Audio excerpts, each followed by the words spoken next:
करते एक्साइटर को जब आपने मूव कराना है, एक्साइटर अपनी आउटपुट कराएगा, एक्साइटेशन करवाएगा, ऑक्सिलरी जो बैटरी चार्जिंग शुरू कर देगा, आपका कंट्रोल सिस्टम शुरू कर देगा।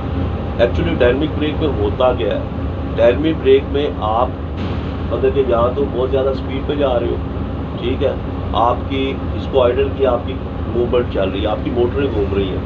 जनरेटर का वर्किंग प्रिंसिपल ये है कि किसी भी मैग्नेटिक फील्ड में अगर किसी को कंडक्टर को घुमाया गए तो उसमें वोल्टेज पैदा हो जाती है। अब इसमें आपका कंडक्टर क्या है, आर्मेचर है, वो जब आप गाड़ी मूव हो रही है या डाउन रेट में वो घूम रहा है, आपका जो फील्ड है वो स्टैटिक है, ठीक है। अब आपने उसको एज ए मोटर भी चला सकते हो, एज ए जनरेटर भी चला सकते हो। जनरेटर की चलाने के लिए जनरेटर की जो वर्किंग प्रिंसिपल आपको बता दिया, क्या आपने इसकी एक्साइटेशन करवानी है, और जब आप उसकी एक्साइटेशन करेंगे उसको लाइन ऑफ फोर्सेस को काटेगा, उसकी जो आउटपुट है वो आपकी ग्रिड है। हाँ जी। और उसकी ये ध्यान में रखिएगा कि उसकी रेजिस्टेंस वैल्यू इंतहाई कम रखी जाती है, लेस देन 1 ओम होती है। जो आपका ओम्स लॉ है वो कहता है कि इन्वर्सली प्रोपोर्शनल है करंट के रेजिस्टेंस। अगर रेजिस्टेंस ज़्यादा होगी करंट कम फ्लो करेगा, अगर रेजिस्टेंस कम होगी तो करंट ज़्यादा फ्लो करेगा। हमने करंट ज़्यादा फ्लो करना होता है ताकि इसको हम कंट्रोल कर सकें।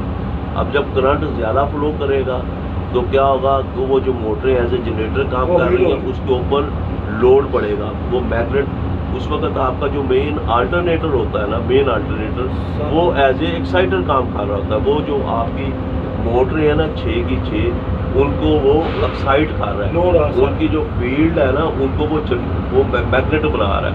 अब उस मैग्नेट में आपके आर्मेचर पे लोड आ रहा है, अब वो डिमांड कर रहा है कि मुझे ज़्यादा करना, उसी कोशिश में वो उसको रोक लेगा।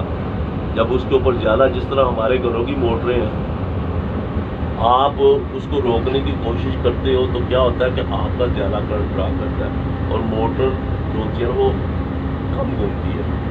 मतलब कि आप पड़ने वाली मोटर है उसके ऊपर आप लोड ज़्यादा डाल दें, क्या होगा, वो ज़्यादा करंट है, उसको रोकने की कोई, यही जो हीटर होते हैं जो हमारे डायनेमिक ब्रेक के ग्रिड है वो यही काम कर रही होती है, तो वो इसके ऊपर लोड डाल रहे होते हैं। जब वो इतना लोड डाल देते हैं कि वो अपनी स्पीड कंट्रोल कर देते हैं। ये थोड़ा सा डायनेमिक ब्रेक का वर्किंग। अच्छा, मेरा कंसेप्ट सर पता क्या था, मेरा ये कंसेप्ट ये वो सिस्टम अलग है, वो सिस्टम तो अलग है। वो मोड जो आपकी फ्यूल की सप्लाई है ना, ये समझ लें कि अगर आपका 62 PSI है ना, ये इसने हर नाच पे 62 PSI पूरी करने की कोशिश के मोटर के RPM तो आप कम बढ़ा ही नहीं रहे फ्यूल पंप के, उसने तो उस जितना वो दे रहा है सर, ट्रैक्शन मोटर का उससे कोई ताल्लुक नहीं फ्यूल पंप मोटर से, थ्रॉटल हैंडल से तो है ना, मोटर की गल नहीं कर रहा, थ्रॉटल हैंडल की बात कर रहे हैं। हैंडल से भी कोई ताल्लुक नहीं है। नहीं, ये सेक्शन मोटर का मोटर है, है ना, उसमें बैक ये कोई पैदा ताल्लुक होगी नहीं जो है। थ्रॉटल हैंडल का सिर्फ और सिर्फ ताल्लुक आपके इंजन से है। अच्छा, किसी भी जनरेटर की आउटपुट डिपेंड करती है रोटेशन पे और एक्साइटेशन पे, ओके, ठीक है। अगर उसकी आप रोटेशन बढ़ा दोगे, एक्साइटेशन बढ़ा दोगे तो उसकी जो आउटपुट है वो बढ़ जाएगी। आप यहाँ से सिग्नल इस गाड़ी में, इस पर्टिकुलर इस गाड़ी में अगर यहाँ से आप एक नाच लगाते हो 420 या 30 RPM होते हैं, वो आप एक्चुअली उसको दे रहे हो इंजन को। अब इंजन गवर्नर के साथ फ्यूल लिंकेज शाफ्ट लगी होती है, उस हिसाब से वो उस हिसाब से जो हमने उसके RPM सेट की है उस हिसाब से उसकी फ्यूल की सप्लाई छोड़ता है उसको।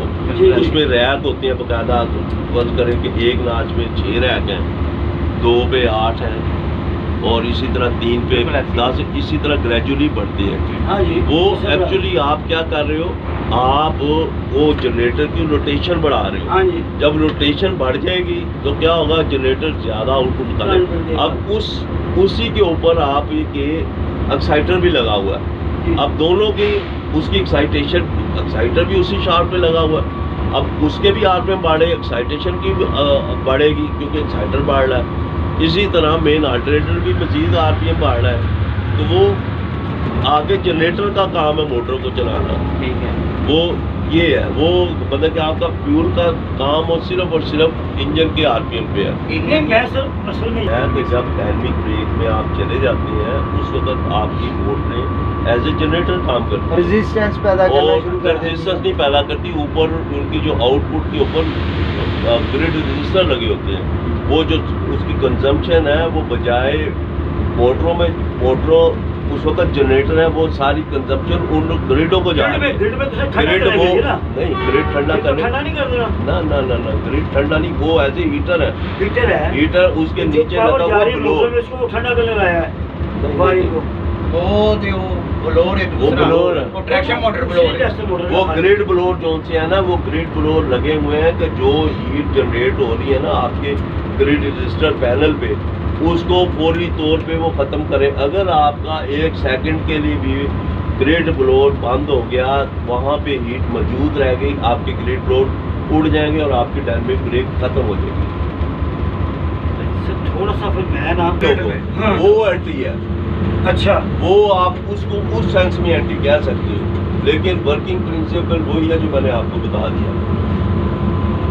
चलो वो BKT के जरिए वो ग्रिड है ना